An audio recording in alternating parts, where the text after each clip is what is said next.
aí, pessoal, tudo certinho?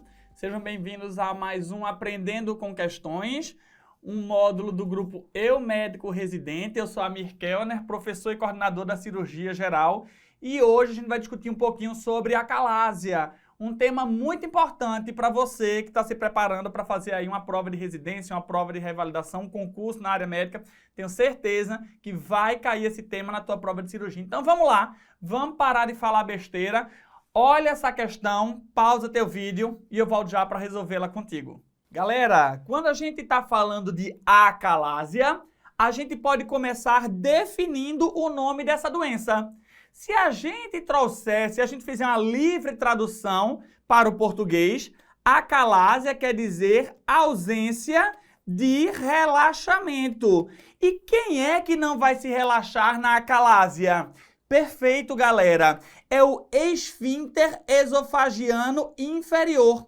O esfíncter esofagiano inferior, na acalásia, ele vai apresentar uma dificuldade de relaxamento.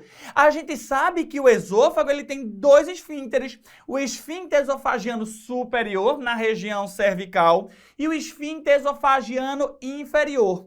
Quando a gente estiver falando de uma forma mais abrangente da acalásia, a gente está se referindo a este esfíncter esofagiano inferior.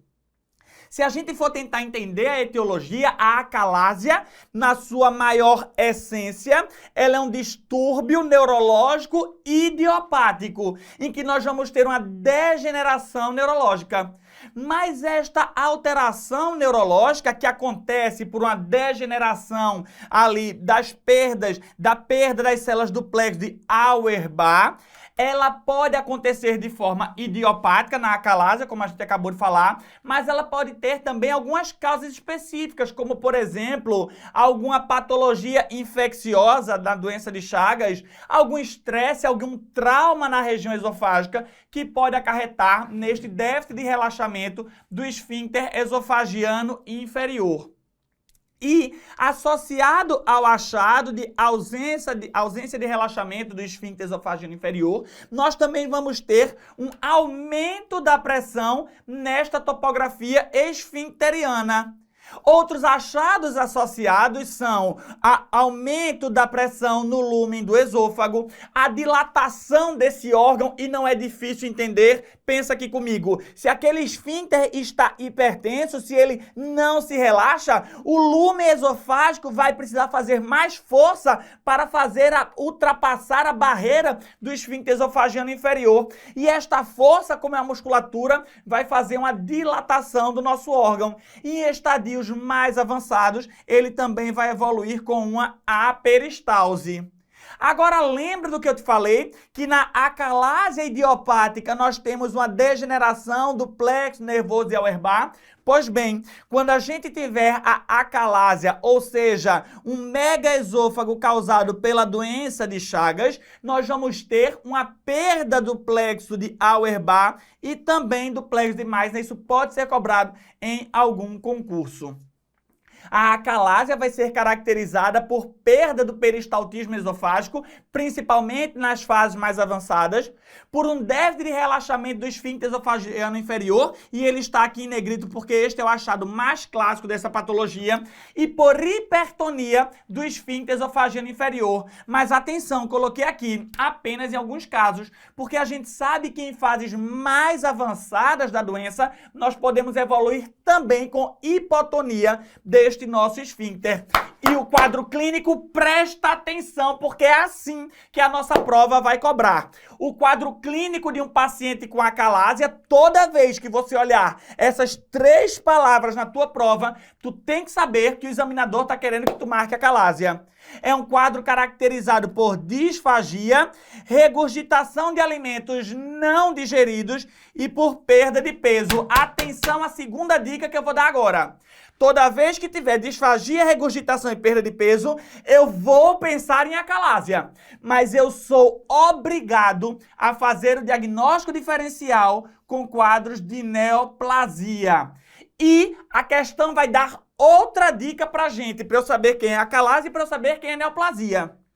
Se a disfagia, a regurgitação de alimentos não digeridos e a perda de peso, elas acontecerem no intervalo de tempo muito curto, como por exemplo 30, 60 dias, a gente está falando de uma neoplasia. Agora, se aquela perda de peso, a regurgitação e a disfagia, elas estão acontecendo ao longo de um grande critério temporal, mais de 6 meses, 1 ano, a gente vai imaginar que a questão está querendo falar de uma acalásia e não de uma neoplasia. Se ligou? Guarde esses conceitos, porque eles são muito importantes na hora de a gente resolver questão. E por que é tão importante eu entender a acalásia? Primeiro, porque é uma doença que vai trazer uma grande morbidade para um paciente. Segundo, porque ele faz o diagnóstico diferencial com a neoplasia. E terceiro, porque ela é um fator de risco para o desenvolvimento de neoplasia. Ela não só faz o diagnóstico diferencial com o câncer de esôfago, como ela também é fator de risco para o desenvolvimento de neoplasia. E raciocina aqui comigo. Se eu tenho aquele alimento extasiado ao longo do meu lúmen esofágico, aquele alimento ele pode causar uma irritação na mucosa do meu esôfago. E o principal fator de risco de neoplasia da acalásia é para o carcinoma de células escamosas, que é um tumor caracteristicamente localizado no terço médio. Eu sei que o câncer de esôfago ele pode ser dividido em 2 subtipos. Ele pode ser dividido no SEC e ele pode ser dividido no adenocarcinoma. O adenocarcinoma vai fazer um grande fator de risco aí com a doença do refluxo gastroesofágico. E é um tumor caracteristicamente localizado no terço distal, onde tem a maior agressão da mucosa pelo suco gástrico. Já o SEC é um tumor localizado principalmente no terço médio do nosso esôfago. Dando sequência, então vamos aí resolver a nossa questão. A acalásia, condição comum no Brasil devido a chagas, é uma condição de risco para o desenvolvimento de uma neoplasia. Qual é a neoplasia mais associada com a acalásia e qual é a localização principal? Perfeito, você já sabe. É o carcinoma espinocelular ou epidermoide e ele é mais localizado no terço médio. Quando eu estou falando de adenocarcinoma, é um tumor do terço inferior, mas está relacionado à doença do refluxo gastroesofágico, à metaplasia de Barrett e não à acalásia. Dando sequência, vê essa questão, pausa teu vídeo e eu volto já para discutir ela contigo. Bom, como é que eu vou fazer o diagnóstico de um paciente com acalásia? Vamos raciocinar. Porque nos exames de imagem, como por exemplo o esofagograma baritado, eu vou encontrar uma dilatação do meu lúmen esofágico. Mas raciocina aqui. Se eu estou falando de um distúrbio motor do esôfago, eu vou precisar aferir as pressões no meu esôfago, ao longo do meu esôfago. E aí, o melhor exame para dar o diagnóstico e classificar o estádio da doença vai ser a manometria esofágica. Apesar de o esofagograma baritado, ele conseguir também nos mostrar ali aquelas alterações como dilatação, como alguns sinais característicos que eu vou te mostrar nos próximos slides, a manometria de esôfago é o exame padrão ouro para diagnosticar esta patologia. Na manometria, eu vou ter que procurar este achado aqui, o sinal do bico de pássaro ou da chama de vela. Mas este achado só é encontrado nos estadios mais avançados, por exemplo, na classificação 3 de Mascarenhas e Rezende. Mas fica ligado, toda vez que eu encontrar este afilamento distal do meu lúmen esofágico, eu vou pensar que eu estou diante de uma acalásia. Agora eu vou dizer... O desavisado, o aluno emocionado, vai pensar de uma forma diferente. Ele vai dizer, se é uma patologia do esôfago, eu vou diagnosticar com endoscopia digestiva alta. E aí, ele se lasca. Porque apesar de a endoscopia ser solicitada nos pacientes com acalásia, ela vai ter como fim não o diagnóstico dessa patologia, mas a avaliação de complicações e a procura procura de diagnósticos diferenciais. Ora, se eu te disse que a acalásia é fator de risco para o desenvolvimento do SEC de esôfago, é importante que nesses pacientes eu faça endoscopia para avaliar a mucosa, ou então para pensar em diagnósticos diferenciais, como é o caso de uma neoplasia de esôfago. Então, a endoscopia não é o melhor método de diagnóstico, mas deve ser sempre solicitada para afastar complicações. E vamos puxar de novo pela cabeça, quem é o melhor método de diagnóstico? Perfeito, é a manometria esofágica. O que é que eu vou encontrar nesta manometria? Bom, eu vou ter um aumento da pressão no esfíncter esofagiano inferior, um aumento pressórico aí normalmente maior que 35 milímetros de mercúrio. Eu vou ter um esfíncter esofagiano inferior que não relaxa com a deglutição, porque o normal é que eu engula, eu tenho meu peristaltismo e o meu esfíncter esofagiano inferior relaxe durante esta deglutição, para que o alimento consiga ser entregue ao estômago. O corpo esofagiano vai estar, pelo menos nas fases iniciais, mais hipertenso, aumento da pressão no corpo esofagiano. Eu vou ter contratilidade espelhada e um peristaltismo disfuncionante, ou seja, aquela força exacerbada que o esôfago vai fazer, daqui a um tempo elas vão ser disfuncionantes e eu vou ter a presença de ondas de baixa amplitude, ou seja, ondas que não são eficazes, que não são capazes de transferir o nosso alimento até o nosso estômago. Existem duas classificações que eu vou precisar que vocês saibam. A classificação de Mascarenhas e Rezende e a classificação de Chicago. A classificação de Mascarenhas e Rezende é dada através do esofagograma baritado. E o que é que eu vou ter? No grau 1, eu vou ter um esôfago de calibre normal, ou seja, menos que 4 centímetros. No grau 2, eu vou ter uma dilatação de 4 a 7 centímetros. No grau 3, a minha dilatação é de 7 a 10 centímetros. Aqui eu já vou ter uma grande retenção de contraste e o sinal do bico de pássaro ou da chama de vela. E no grau 4, eu tenho o que eu chamo de dólico-mega-esôfago. Um esôfago extremamente dilatado e que começa a se deitar sobre a cúpula diafragmática, perdendo o seu eixo central. Vamos ver aqui na imagem. Aqui eu tenho um esôfago de até 4 centímetros de dilatação.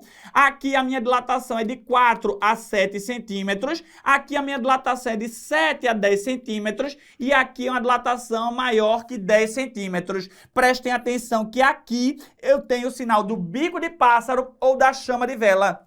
E no dólico mega esôfago, vejam que eu tenho uma perda do eixo esofágico. Eu tenho meu esôfago se dobrando, deitando-se sobre a cúpula diafragmática. É um esôfago bastante disfuncionante. E a classificação de Chicago é uma classificação dada através da manometria esofágica. E quais são os meus tipos? Tipo 1, tipo 2 e tipo 3. No tipo 1, eu tenho uma aperistalse e ausência de pressurização no lume esofágico. No tipo 2, eu tenho aperistalse e uma pressurização pan-esofágica em pelo menos 20% das deglutições. E no tipo 3, eu tenho contrações prematuras com integral de contratilidade distal maior que 450 em pelo menos 20% das deglutições. Dando sequência, vamos então responder essa questão. Olha aqui para essa questão do IANSP. O que é que eu tenho? Eu tenho um bico de pássaro, uma chama de vela. Eu provavelmente tenho aqui uma classificação 3 de Mascarenhas e Rezende. Se este paciente é portador de uma acalásia, qual é o achado clínico mais comum que eu tenho que procurar? Perfeito. O principal sintoma do paciente vai ser, então, disfagia. A alternativa é. Dando sequência, olha essa questão, pausa teu vídeo e eu volto já para discutir ela contigo. Bom, para a gente tratar a acalásia, eu preciso entender que eu tenho um arsenal imenso de possibilidades terapêuticas, que começam com o tratamento clínico, partem para o tratamento endoscópico e acabam no tratamento cirúrgico. Raciocina comigo, se eu tenho um aumento da pressão no esfíncter esofagiano inferior, eu posso fazer drogas para este paciente que vão conseguir relaxar este meu esfíncter, como, por exemplo, o uso de nitratos, de bloqueadores do canal de cálcio. A toxina botulínica pode ser injetada para fazer este esfíncter relaxar. No tratamento endoscópico, eu posso fazer a punção, a infiltração da toxina botulínica e eu posso fazer a dilatação pneumática. Na dilatação pneumática, nós vamos colocar um balão na região do esfíncter esofagiano inferior, vamos insuflar aquele balão e ele vai conseguir fazer a ruptura das fibras musculares do esfíncter esofagiano. E mais recentemente, existe um tratamento chamado de POEM, que consiste numa miotomia endoscópica perioral. O que é isso? Eu vou fazer uma ruptura do meu músculo através da endoscopia. Você deve lembrar comigo que o esôfago ele tem uma camada muscular que se subdivide numa camada circular mais interna e longitudinal mais externa. Na POEM, nós fazemos a ruptura desta camada circular. Ela começa antes do esfíncter esofagiano inferior, na região do esôfago distal, e ela se estende para além desse esfíncter, na região do cárdia gástrico. Dando sequência, o tratamento endoscópico pode ser feito dilatações em estadios iniciais, quando elas forem refratárias ao tratamento clínico. No megaesôfago avançado, em um paciente sem condições de fazer uma cirurgia, que é uma esofagectomia, uma cirurgia de grande porte. Condições inelegíveis para o tratamento cirúrgico, ou então a opção pessoal do paciente, ele diz, eu não quero me operar. Nós podemos fazer o tratamento com dilatação pneumática. Entretanto, em algum momento, esta medida endoscópica, ela vai parar de trazer resultados ao paciente e ela vai ter o risco de perfuração do esôfago. No tratamento cirúrgico, o que é que nós vamos fazer? Nós vamos fazer, inicialmente, uma miotomia de Heller, uma cardiomiotomia. O que é isso? Nós vamos fazer uma ruptura através de uma cirurgia de preferência laparoscópica das camadas longitudinais externa e circular interna da musculatura do esôfago. Quando nós fizermos esta miotomia, nós vamos relaxar o esfíncter esofagiano inferior. Mas raciocina, se eu abrir aquelas camadas musculares, o paciente agora vai desenvolver uma doença do refluxo gastroesofágico. Então, para evitar o desenvolvimento da doença do refluxo, eu vou confeccionar uma válvula parcial. Eu vou confeccionar uma válvula que vai impedir, de certo modo, a doença do refluxo e não vai trazer uma nova disfagia para o paciente. Eu vou fazer uma válvula parcial. Os resultados dessa cirurgia são eficazes e duradouros. Em casos de megaesôfago muito avançado, um dólico megaesôfago, ou megaesôfagos mais iniciais que forem refratários ao tratamento da cardiomiotomia, nós podemos fazer a esofagectomia.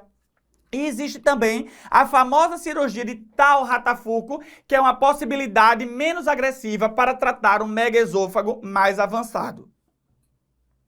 Desculpem, tá aqui uma cardiomiotomia a Heller. Nós fazemos a miotomia da circular interna e da longitudinal externa e confeccionamos uma válvula antirrefluxo com o fundo gástrico. Mas essa válvula, atenção, ela deve ser parcial para não causar disfagia nos nossos pacientes. De uma forma geral, eu resumi aqui para vocês as modalidades terapêuticas. No grau 1, eu posso fazer um tratamento clínico, mas eu também posso utilizar dilatação pneumática ou POEM, principalmente quando casos refratários. No grau 2, eu vou fazer o tratamento através de endoscopia, mas eu posso fazer miotomia em casos refratários. No grau 3, o tratamento de escolha é a miotomia, ou então a POEM. E no grau 4, eu vou fazer a esofagectomia, ou então, no grau 3, refratário ao tratamento cirúrgico com a cardiomiotomia a Heller. E aí, pessoal, vamos então responder. A acalásia afeta principalmente mulher jovem, tem várias causas. Disfagia, regurgitação e perda de peso. Olha a tríade que eu te disse para procurar. O tratamento de escolha com efeito mais duradouro para o tratamento da acalásia é... Bom, ele não disse aí, né? Qual é o grau do paciente, mas, sem sombra de dúvidas, a gente sabe que a cirurgia de escolha para a maioria dos pacientes, é a cardiomiotomia a Heller. Esofagectomia endoscópica é um procedimento que não costuma ser feito. Miotomia endoscópica perioral é muito boa, mas ela tende a fazer mais doença do refluxo do que a miotomia. E a esôfago-gastrectomia modificada por via laparoscopia só em casos refratários. Então, de fato, a letra C é a melhor resposta da nossa questão. Mais uma questão, pausa teu vídeo e eu volto já para discutir ela contigo. Sobre a miotomia do cardio por via endoscópica, a famosa POEM. Vamos lá. Secciona todas as camadas, depois sutura a mucosa e a submucosa de volta, não. Ela rasga apenas a circular interna, mantendo a longitudinal externa íntegra. Ocasiona um refluxo gastroesofágico importante, que obriga o uso de bloqueadores de bomba de prótons após esse procedimento por quase toda a vida. Veja, ela até faz mais doença do refluxo do que a cirurgia de Heller, mas não obriga e não é aí quase sempre, como ele está falando na nossa alternativa B. É bem indicada no esôfago em saca-rolha, mas não no megaesôfago chagásico, é justamente o contrário. É mais bem indicada no megaesôfago chagásico, na acalásia. Secciona circular do cárdia, 6 centímetros acima de junção e 3 centímetros abaixo, mas poupa a musculatura longitudinal. Perfeito, de acordo com o que a gente discutiu. Só tem indicação quando o Heller por via laparoscópica falhou. Não, se o Heller por via laparoscópica falhou, eu normalmente vou pensar na esofagectomia.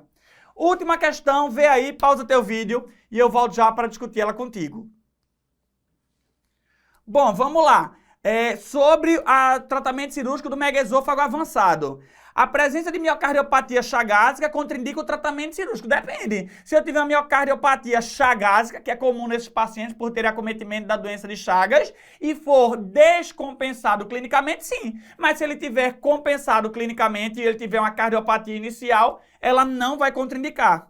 O tratamento endoscópico através de dilatação é a melhor opção. Em casos iniciais, pode ser, mas tem muita chance de refratariedade, então acaba que não é. A cardiomiectomia videolaparoscópica é a técnica mais utilizada. Não é uma cardiomiectomia, é uma cardiomiotomia. A esofagectomia subtotal via cérvico-abdominal, ou seja, retirar o esôfago com incisão abdominal e uma incisão cervical, com abertura da ráfide mediana do diafragma, ou seja, abrindo o hiato esofágico, o hiato diafragmático, é uma opção mais adequada. Sim, em caso de megaesôfago avançado, esofagectomia, de preferência por laparoscopia, gabarito da questão, alternativa D. Espero que vocês tenham aproveitado essa aula. Se gostaram, deixa aqui teu like. Se não gostou, deixa o like do mesmo jeito, para que a gente esteja sempre colocando mais assuntos aqui para vocês. E não se esqueçam também de se inscrever no nosso canal. Até a próxima, um grande abraço a todos.